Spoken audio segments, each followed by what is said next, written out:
स्थानिक स्वराज्य संस्थेच्या निवडणुकांकडे आता प्रत्येकाचं लक्ष लागलंय. प्रत्येकाला वाटतं महानगरपालिकेच्या नगरपालिकेच्या निवडणुका कधी येतील, जिल्हा परिषदच्या निवडणुकींमध्ये कधी उभं राहील.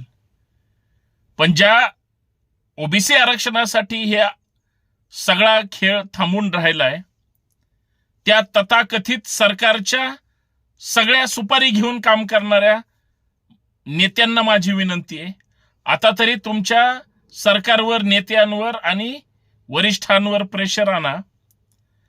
अन्यथा नुसती वाट बघून तुमचं वय निघून चाललं आणि जिथं सत्तेसाठी लढायला पाहिजे, हक्कासाठी लढायला पाहिजे, तिथं मात्र मुग गिळून गप्प बसता.